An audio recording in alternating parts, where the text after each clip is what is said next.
Greetings, Internet. My name is Jacob, but you can call me Jake.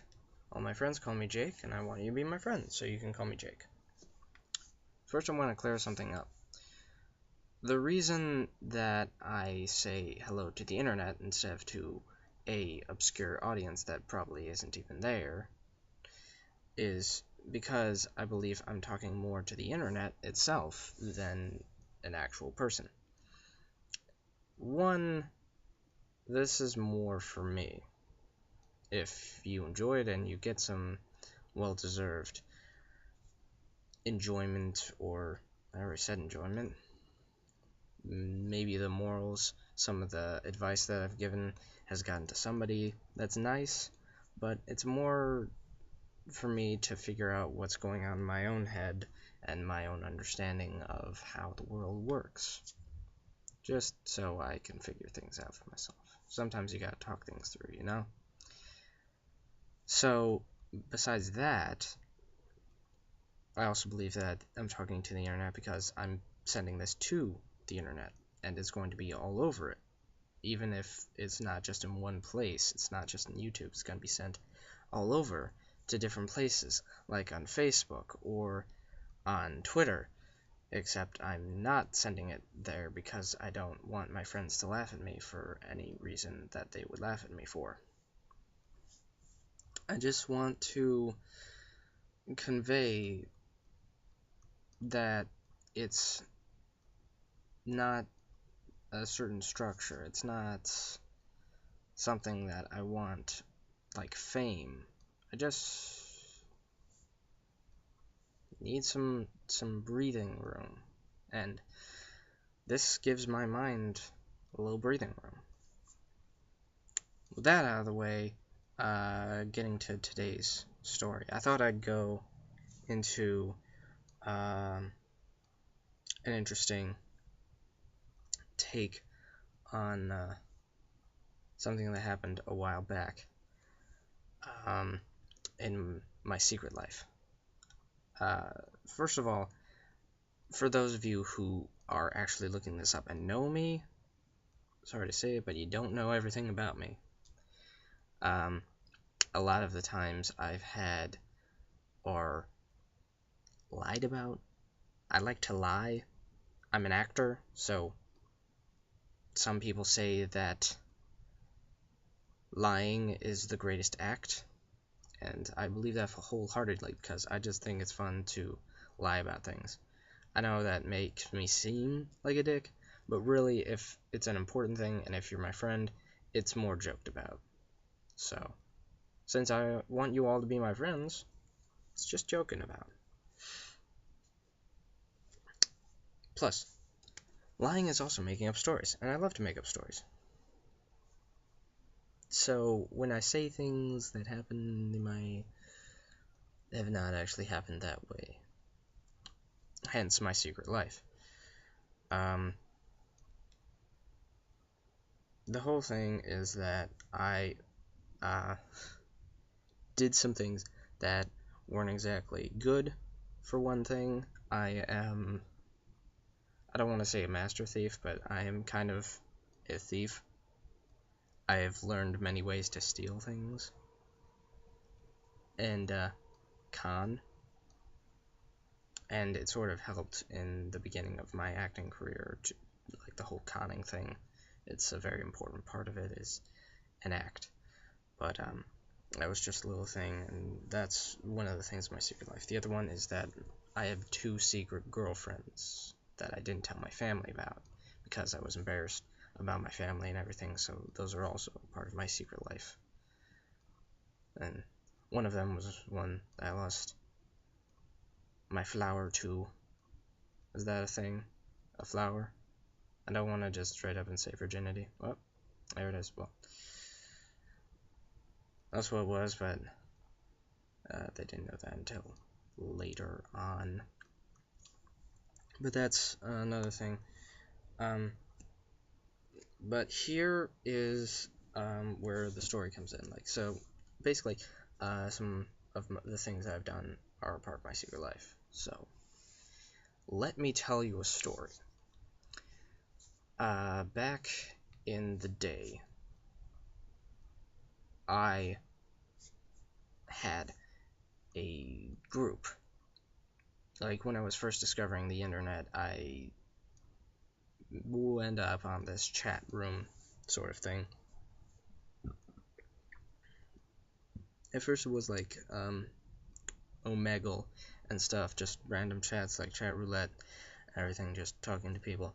I actually did meet this pretty cool girl called Kimmy, and I talked to her for a long time, and then I decided two things. One, I would get up a Facebook and then friend her, and so I did that, but it turns out she didn't have Facebook. She had a MySpace. This was obviously a while ago, but still, that was a thing. And basically, what happened is I just got her phone number, and I would start calling her every once in a while, just talking, having conversations. It was nice. Until my brother found out. I was like, "Ooh, you got a little girl. Who's this girl?" I was like, "Oh, it's Kimmy. Met her online. She lives in all the way over there." He's like, "That's a long distance call. That costs a lot of money. You can't do that." And so I'm like, "Oh, jeez. Okay." Well.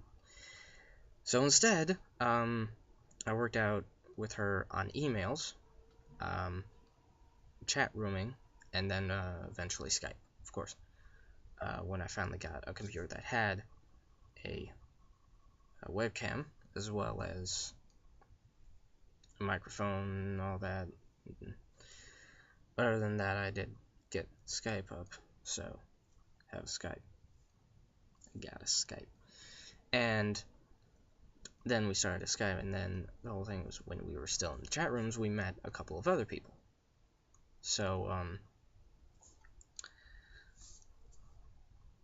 there was Kimmy, Alan, Jack, Marissa, Kendra, and Alan. Wait, no, I already said Alan. No, Dan. So we had Kimmy and Marissa, and then it was guys. But that was a kind of weird thing. I said Alan twice because I actually almost forgot about Dan because he left after a while. He stopped talking to us. I don't know what happened. I tried to contact him again, and then nothing really happened. But anyways, we chatted for a while, and then one time we talked about actually going on a trip and then going to like meet each other somewhere. So I said, well, what my family used to do was rent a lake house, and I know this really cool lake house, and all the separate rooms, and then we could just pitch in money and then go to do that. And so we did. We pitched in a couple of money. I had recently gotten a job, as well as a lot of money that I had saved up, and I was helpful as well as finding it. So I didn't give a lot to do that, but I gave enough for it to be a thing. So I helped. Basically, I didn't give the most amount of money. That's what I'm getting across. But still, I found it. I found the one that we usually booked, and then I booked it. Alan, Jack, Kimmy, and Marissa, of course. So it was 5 of us, and together we were able to rent it for a weekend. So we went there for a weekend. And again, secret life. So hush hush. This didn't happen. Shh. But we get there. The whole thing was that Kimmy, when I first met her online, she had recently broken up with a boyfriend, and so she was kind of consoling. And so when I finally met her, she felt, I don't know how to explain it. It felt like she like attached to me, almost like exactly when we met. And so she attached to me, and I was like, oh, awesome. And so we were basically hanging out the entire time. The whole thing was that before, when we would talk, of course, sometimes we would switch up. Like sometimes it would just be me and the other guys that were talking, and that would be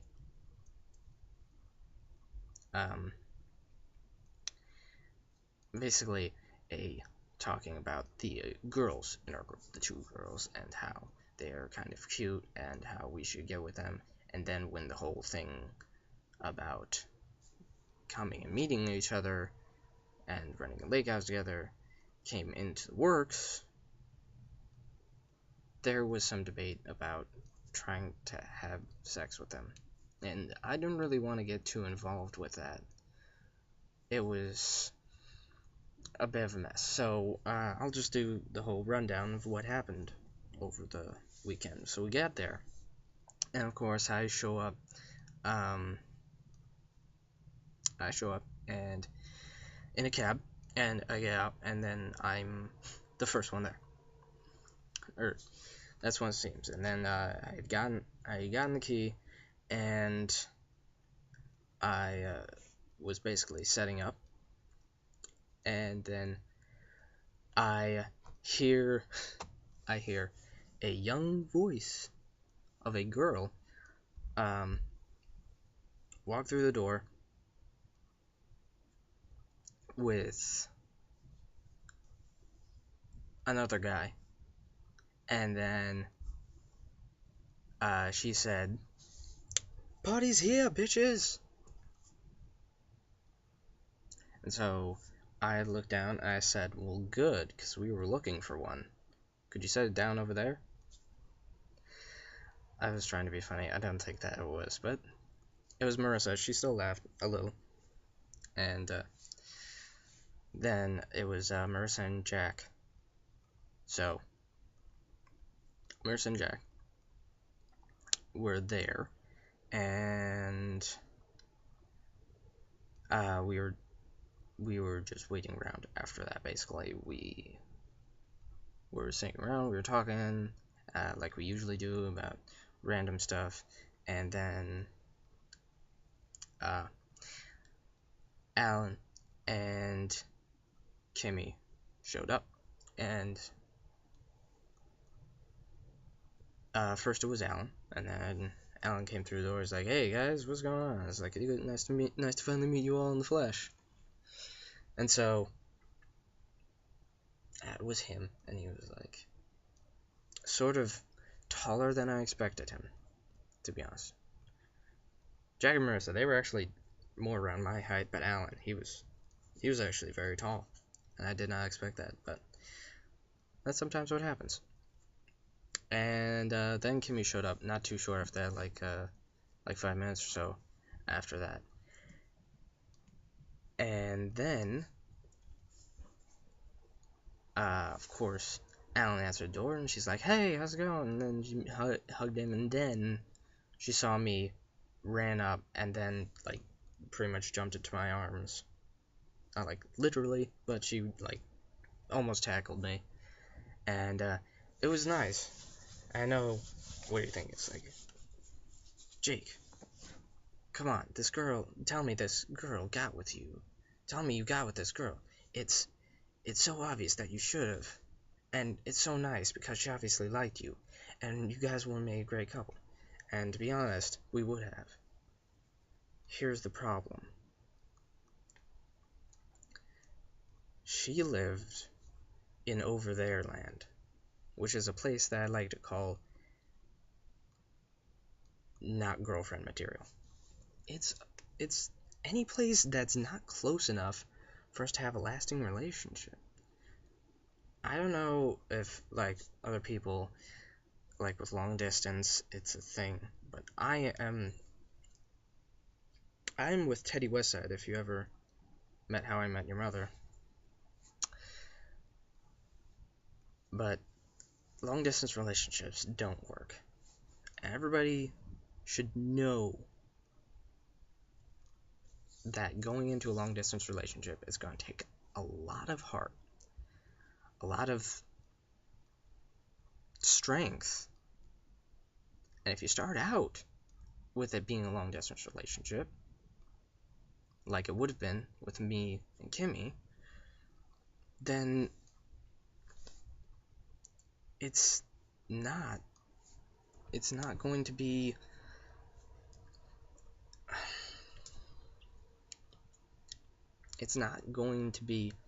a good idea. Which is why I'm actually strongly against you know that I'm with AGS. One of our members is Foxy Love. She is dating a guy that's in Australia. Like, straight up, she hasn't even met him. I don't even think I met him, but I saw him once on Skype. And he looked okay. Kinda cute guy. Whatever. But seriously, he's in Australia. The point is, the weekend went great, and I had a nice time. And even though there may have been a couple hints, again, this was a while ago when I wasn't as smart about human emotion and facial recognition things, like understanding face things. I have Asperger's. I'm kidding. Yeah, seriously, that's a bad thing. You don't. It's a problem. Basically, my point being, it was a great weekend and we had a nice time, and we made out a little, but we didn't do much, and I don't really talk to her anymore. I mean, it's sad, but I have a lot of other friends, and I'm gotta deal with the ones here, as well as the relationships that I want to try and make here. I can't be wondering if I'll ever actually travel to over there land to be with somebody that might like me. Like the third person in the world who actually, likes me. Fourth. But I'll get to that later. Moral of the story. The world is a big place. It's not a small world after all. It's a huge place, and unless you have the money, it's not going to get smaller. When people say that it's a small world, they're talking about a small city. People that you might recognize or know from being in a certain area, or coincidences that might you run into in other places, in over their land. But if you are thinking about a long-distance relationship, you have to take certain things into account. Just look before you leap, especially if it's a long way down. Thank you for tuning in. As always, it is a pleasure for me and for the internet, I'm sure. So thank you very much. Awesome man out.